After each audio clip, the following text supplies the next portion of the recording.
they found refuge in like a apartment building or something, and this lady came and she didn't know what was going on, so they were explaining the situation. And I don't know if it was a lady or a man, but the person called the guy who was following them a monkey. And in that instance, that black woman stepped up and stood up for that black man who was harassing them. So it's like we really go above and beyond to come even and in show the midst up. of us getting harassed and attacked. Like,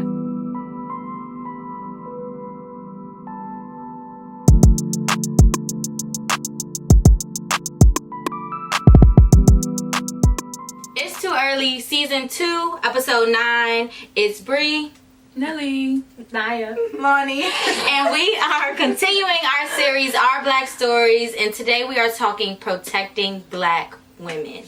Period. because it's necessary. Yeah. Y'all heard that song by Fantasia? Pretty good. You doing this? All right. We'll insert it here.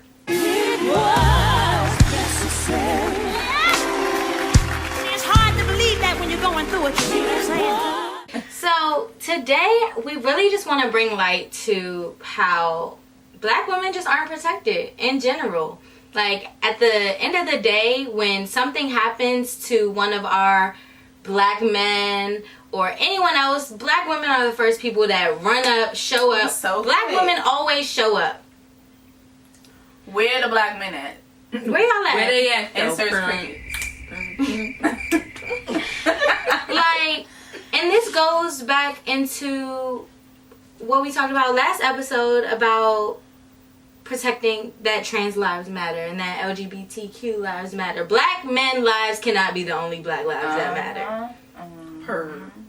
Like, so how do y'all feel about, personally, do you feel like you are protected by black men? Like, when you go out in public or any of that?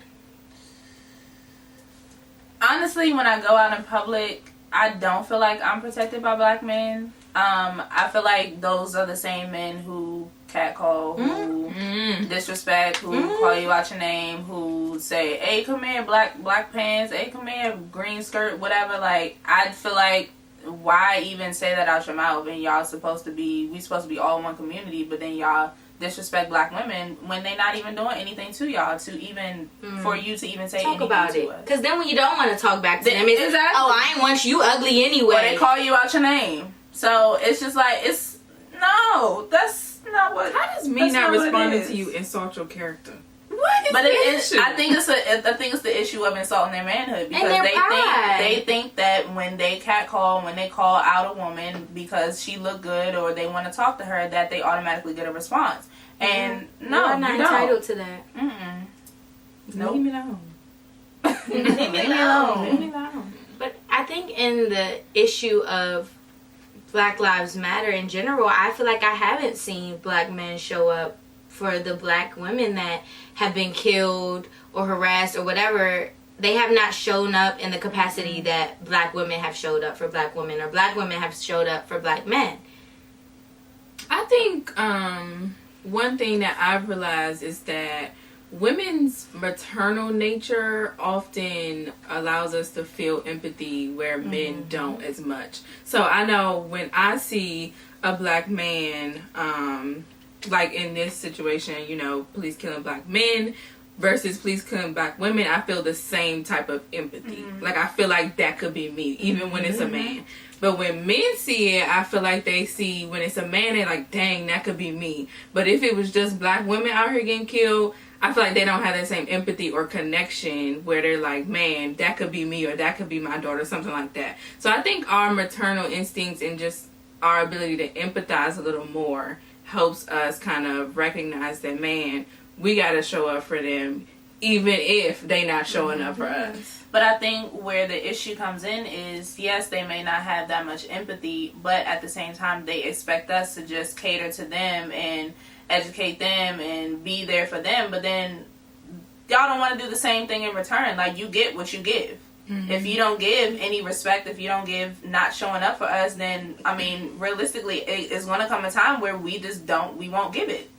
And it's kind of exhausting for you to expect that much out of black women when we're also going through our own struggles too. Like, y'all, we experience police brutality, but we're also labeled as the angry black woman. So if we come out and we are passionate about whatever we're passionate about, whether it's a movement or whether it's in the workplace or the healthcare system, like, we're labeled as an angry black woman, but it's not reciprocated the same way. I just think black women don't have any room for error. Like, we're expected to be on our P's and Q's all the time, and as soon as we make a mistake, the world is ending. But again, back to the first episode in this series, we don't get the same grace that everybody else gets. Like, and that shows up throughout the workplace in everyday lives. Like Lonnie said, if someone is just pushing my buttons one day and I pop off in the store, it's over for me. Everybody, I just continue to feed into the stereotype, whereas a black man or a white man or any man in general goes off and it's, oh, they're a boss, you gonna respect them, you're not going. But if I demand that same respect, then I'm angry. I'm an angry black woman, or I'm being over the top, or I'm doing too much. And it's just like, where is that energy when it's like the other day, I went to pick up something from Lowe's, and it's a big box, and I'm a small woman. And literally, it's grown man walking past me. Nobody offered to help at all. Like, and that, even that, like, little stuff, that minor stuff, to me, is like what I noticed. Like, that's what I noticed. I was like, dang, everybody just gonna watch me struggle and put this box in my car? They see you struggling, but don't do anything. And I think it's also projected on the other side, too, because when we reward ourselves and when we put ourselves out there and say, oh yeah, I just made this bag, I just bought this car, I just did this and that, it's like, oh, well, y'all being selfish, y'all don't ever want to help nobody else out, y'all always thinking about yourselves. But then y'all don't realize that on the other side, we're always thinking about everybody else without thinking about ourselves first. But the minute that we try to reward ourselves and take care of ourselves, then we're selfish. So it's a lose-lose situation. I do want to say that we are not saying this about all black men, and that I come from like a different point of view of it, because the men in my family are like extraordinary, if that makes sense. Like, I have always had a man in my life that I felt protected by, whether it was my cousins, my uncles, my dad, my boyfriend. Like, I personally, not that I've never experienced like the catcalling and stuff like that. That's something that happens as you hit puberty. Boom, people start calling you out when you're only like 11 years old. But I will say, like, for example, I went to the liquor store last week and I had like a big box of like different things. Not alcoholic, it was for an occasion. But I had a box of different things, and the black guy sitting there was like, here, I'll take it to your car. I'm like, oh no, I got it. He like, no, I'm gonna take it to your car. I'm like, okay, cool, like, whatever, walking hands free. So I do want to say that it's not all of you. And then I have a question for you guys, because I have been trying to have conversations about this. This is not my point of view, but I talked to another male about it, and he was like, well, I feel like for black men, we are targeted more. Like, we're more easily to get profiled and put down within the media and stuff like that.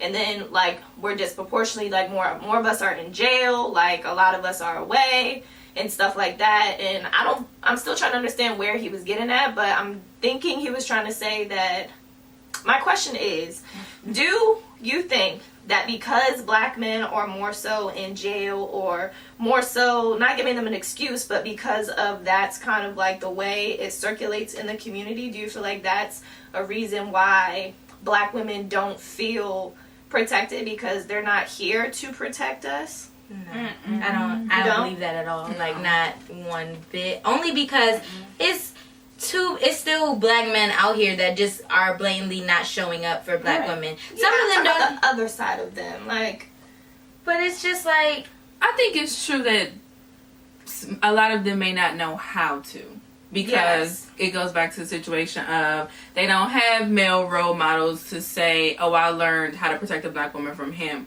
or they don't have that respect for.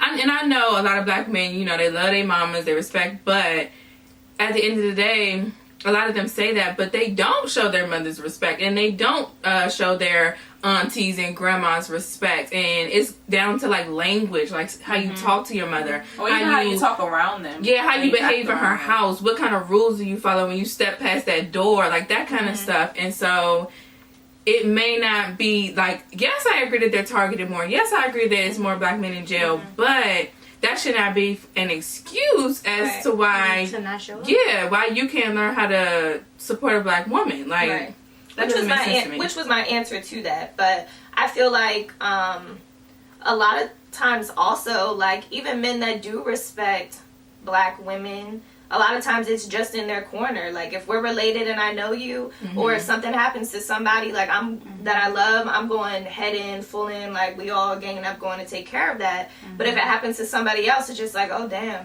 there go another one. Oh, that was messed up. But it's not like, that's not right. Let's all stand up and like really fight. And that's where that's where you lack empathy, and they don't have that. If it's not their mom, grandma, aunt, or sister, girlfriend, or something, then you don't care, and that's still anti-black women. But you can't only support and show up for the black women you know. Right. But do you think that having a lack of empathy, or just having empathy and not acting on it, like, where do y'all stand on that? Because I'm pretty sure that there are black men, even ones that may not show up, that do empathize or be like, dang, you know, like, that could be my daughter, that could be whatever, but they don't take that extra step to be like, oh, well, that happened to Breonna Taylor, there's a march tomorrow in my town, I'm gonna go. They're not gonna go, but they may empathize. You know what I mean? I don't think that just because you don't support or like don't take the extra action the extra step means that you don't empathize with it. I just think, like, what else is there other than empathy? Because we can empathize all day, but that doesn't mean we're about to go out and protest. Right, but it's about showing up, and I think that, like, you can't really, I think silence speaks very loud.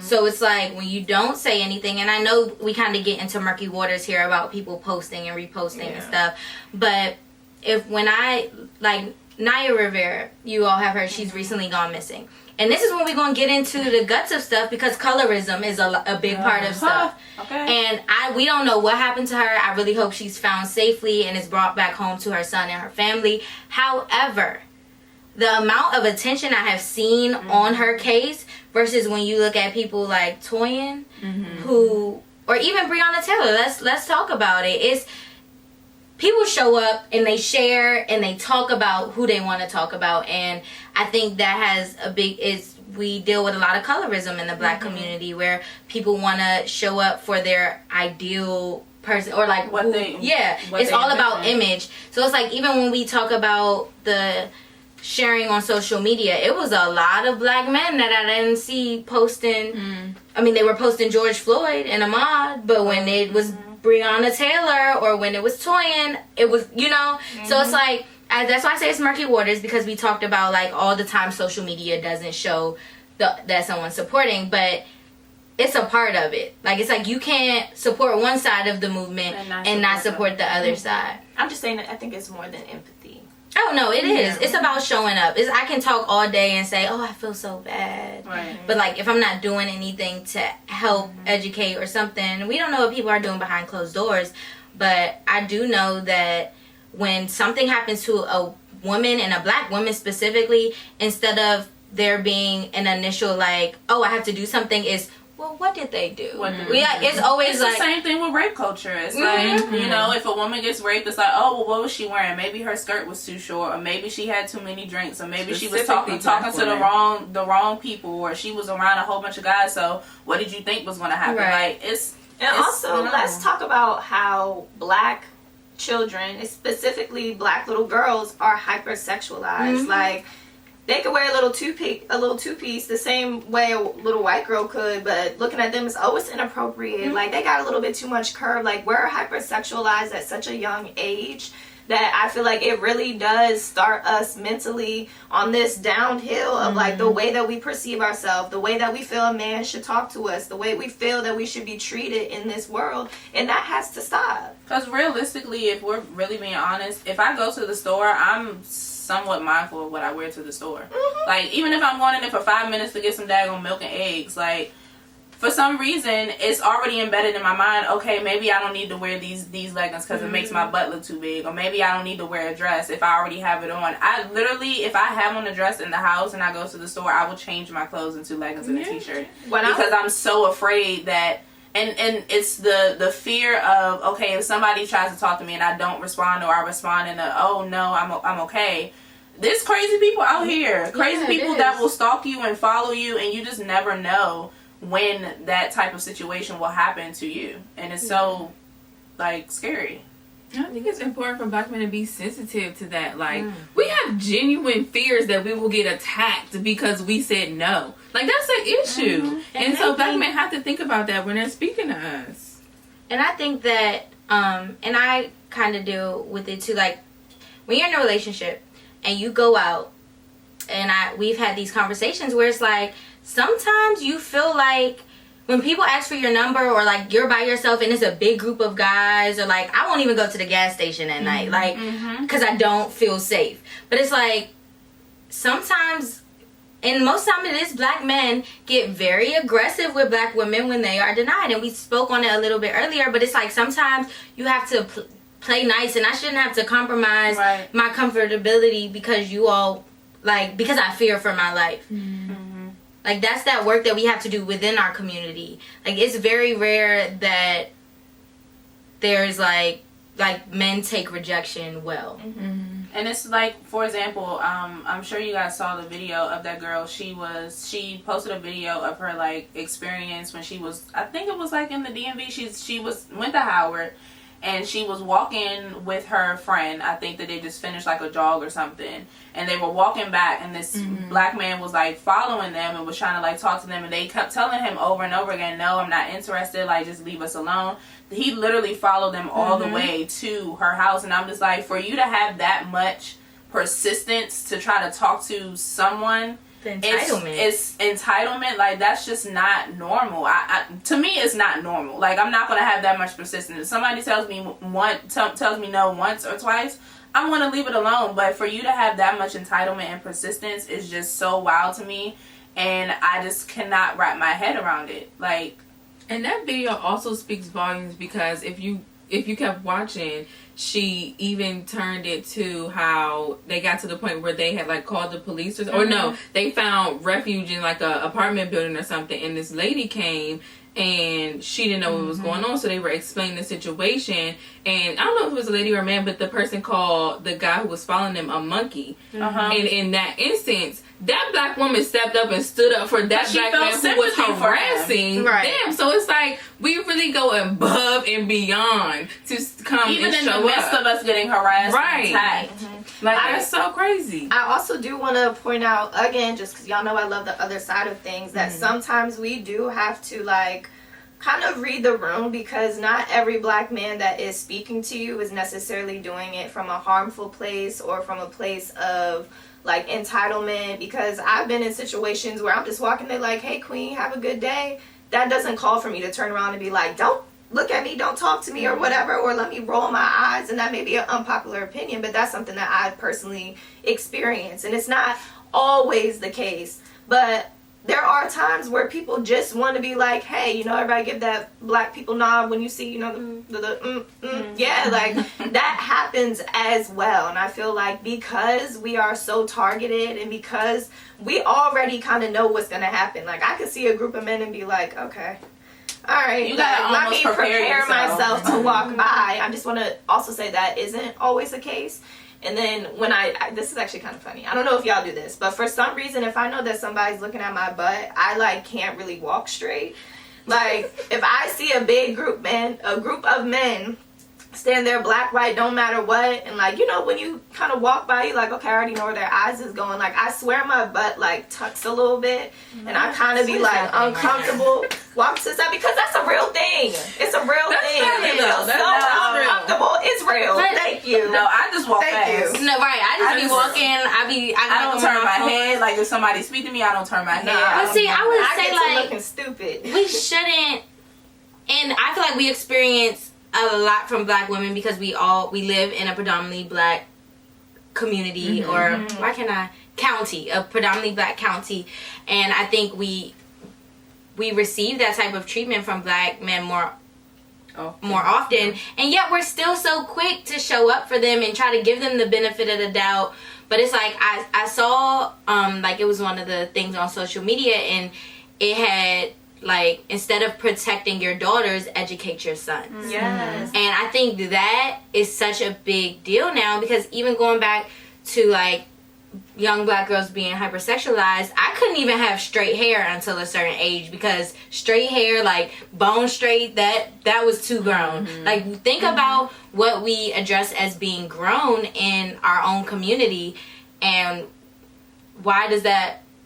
And it goes back to being in school. Like, when we were in school, we couldn't wear sleeveless shirts because our shoulders would be sexualized. We couldn't wear shorts too short. Like, we couldn't wear skirts. Like, your skirt had to be like Fingertip length. And it's ridiculous for you to even sexualize a child like that when they haven't even experienced life yet. But They that haven't in turn experienced like anything. puts the blame on the child right then and there. If you wear this to school, you're gonna be a distraction. You're gonna be this. I don't know how many times, at least from my high school, we could not wear leggings to school until like junior year, I think. I used to have to wear girl, leggings under my skirts. I couldn't wear skirts without like anything on my legs. if you were not very, developed or whatever, you probably could get away with wearing leggings. But you got a little bit of melanin, a little bit of boom boom. Like, they were like, they would make you go to the office, put on sweatpants that say front office. And like, that low-key was embarrassing. No, Like, it is. Black women are sexualized in general, and even when you look at, if I come into the office with some pink hair, and then my white coworker come in with some pink hair, she supports breast cancer. and I'm gonna be ghetto, and I'm ghetto.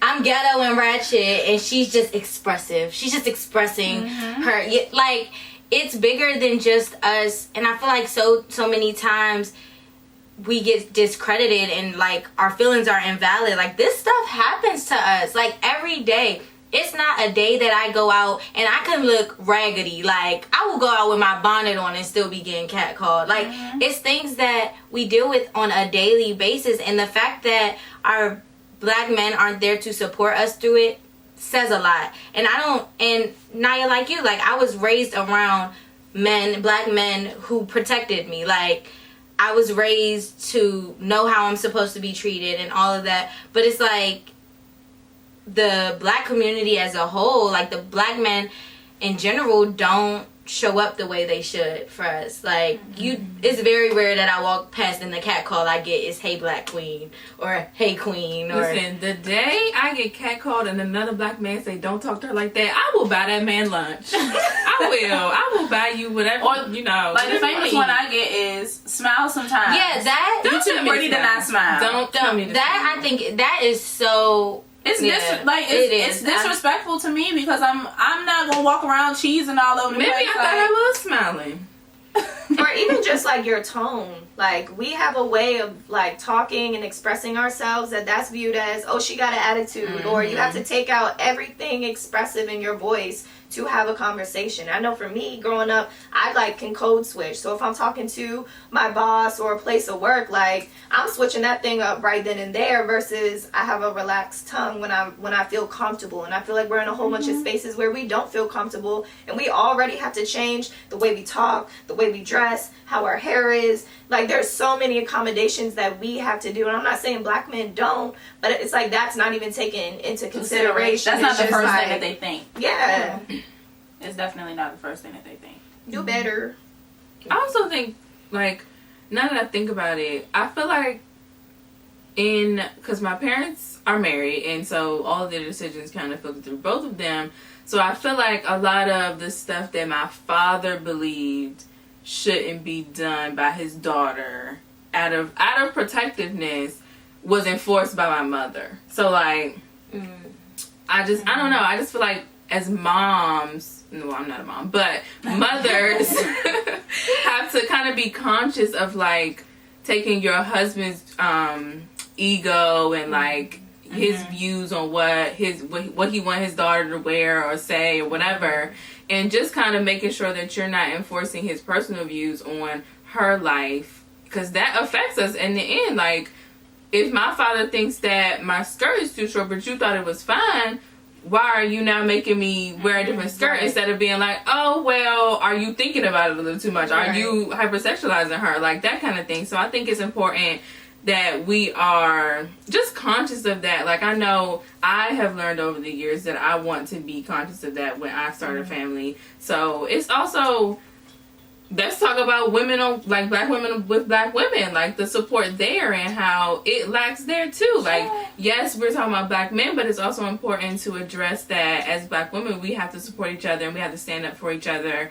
And whether that's mother-daughter, whether that's sister-sister, whether that's business to business. I think it's just we're just pitted against each other a lot, and we're taught that we're in competition with each other, and not that we're like, it's not taught as more like a sisterhood. Like, it's taught as competition. Like, you see, oh, she's starting this same type of business I'm starting, that's my competition, instead of like helping each other out, supporting each other. Like, okay, I'll buy one of your products, you buy one of my products. Like, we should all be eating. Like, and I think it plays into colorism too, because if you look, like, certain dark skinned women, it's like, oh, well, you can't wear that certain color. You too dark for that, or you like dark skinned women can't wear a certain color blonde on their head because they gonna look too ghetto, or they not gonna look right in that hairstyle, or they can't wear certain wigs, they can't wear certain like t-shirt colors, they can't wear certain jewelry. So it's like, why not just, we all black at the end of the freaking day. We all got melanin. It's just some people just got more melanin than the other. That's it. It just goes to show, like, we really fighting on all sides. Like, black women are like, really fighting on all sides. Even in this episode, the amount of things that we have said that are like completely different things that all affect how black women are treated. And I really do think it stems from, Nelly, you touched on it a little bit, but like the double standards of raising a black woman versus raising a black man. Like, even, and I'm gonna call it out, even my dad said, like, my younger brother, when he gets to my age of like going out and stuff, his experience is gonna be a lot different than mine. It's not gonna be, oh, you gotta be home by this time, oh, I need you to call when you get there, when you leave. Like, it's not gonna be all of that, or even the expectation of grades is not gonna be the same. Like, literally, black women do not have room to lack. Like, it's like, as soon as we lack something, as soon as we mess up, everyone's ready to turn their back on us. Like, no, and I think, and I might be looking in too deep about it, but I think a lot of time black women have that energy of, I'm always right. And I think it's because we're never allowed to be wrong. Like, there's no room for us to be wrong. And I think it's just trying to restructure and break these cycles when we're raising our sons and our daughters, and letting them, you know, be themselves and make those mistakes and figure out kind of like where they're supposed to go. And I think Will Smith and Jada talked about it on the Red Table Talk, not their Red Table Talk, before, about it was the Father's Day special, and he was saying, like, about how the seed of a child is already created. It's just the parent's job to nurture it and not make it the plant that you want it to be, but let your child grow and just make sure that you're giving it the water and the nutrients that it needs. And I think in the black community that has to be understood better, because it's your job to guide, not to make your child what you want them to be, but to show them the way. And also to prepare them for whatever, prepare them for the world, but also, like, take your biases out of it. Because my dad, he always wanted boys. He got 2 girls, but he still raised me the same way he would raise his son. And I feel like maybe some things kind of change, but, like, in gym class, he's like, oh no, you don't do that because you're a girl. You do as much as the boys do, if not more. And he really instilled that into me, to where I don't feel like, oh, I have to be this because I'm a girl and I'm just sweet and innocent, and whatever the case is. I feel like we need to be teaching our kids that there's so many more opportunities, and just because you're this doesn't mean that you're limited. And I feel like that's a lot of times what is taught to us as women across all boards, but especially black women. Don't do this, it's too much. Like, I understand you're trying to overprotect, but right now you're actually harming me because you're not opening doors and opening my mind to things that are beneficial and that something that I can do. Because I'm a girl thinking I can do it, falling into all these habitual generational things where it's like, no, I can still do the same amount of push-ups as him. Maybe not at the same time, but like. And I think it's also okay to teach your children, especially your black daughters, that it's okay not to be okay. It's okay not to know how to do certain things. It's okay to learn, because I think, like Bree was saying, growing up, you are conditioned to think that I'm supposed to know everything. I'm supposed to learn everything. I'm supposed to do everything on my own, when that's not the case. Like, we're human at the end of the day. We make mistakes. We make error. Like, we pick ourselves up from our bootstraps and we keep it moving. We keep it pushing. I also think it's important just to, like you were saying, your dad raised you as if he had a son. I think it's just important to take gender bias out of it, because those same lessons that you're teaching your daughter, your son may have needed that lesson, or the same lesson you're teaching your son, your daughter may have needed that lesson. And so when you don't include them in those gender specific lessons, it takes away from their journey and what they've learned. And that could really affect somebody. It could be a big lesson that they missed. Yeah, I think that whole idea of, and I think it's changing in the parenting now with our generations, of like not fitting necessarily under these gender norms and not feeling like, oh, my daughter does ballet, my son does football. Like, it's I think we're getting into a space in the world culture where there's more room to be different, but there's still work to be done. So I think that bringing it back to black women, I think all we're asking you all to do is show up for us. Like, I feel like, why are we begging black men to show up for us? Why do we have to beg people in general to show up? Like, we're still human. No one has it all together. Like, we're all figuring it out. But the least we can do is show up. We're not asking you to solve all of our issues. We're not asking that every black man bow down and treat us like a queen. I mean, everyone's never just going to be on the same page like that. But what is most important is that you all show up. And just respect empathize. us. At least try to empathize with us. That's all we ask. Show up, empathize, and respect. And most importantly, I say this all the time, if somebody is telling you, you hurt my feelings, you can't disagree with them. You need to understand why and make it a point to be like, okay, well, why do you feel like that? And take it from that point of view, because sometimes we feel so attacked that we're not even listening, but you can't argue with somebody about how they feel or how you make them feel. It's your turn to kind of turn the view around, and that's all we're asking y'all to do, is just to ask why, have conversations, and show up the same way we show up for you. The devaluing and dehumanizing black women is just so exhausting. It is. It's so exhausting. It's mentally, emotionally, physically, spiritually draining. And that's that one day. Right. So I think this is a good place to close out. The call to action here is show up. Show up. Show up, show out. Put some respect on our name. Don't be late, Empathize. because you already late. Right. This This is the cookout. Welcome. Welcome to the You cookout. have arrived. You want a hot dog? No. All right, with that said, it's too early signing out. Bye.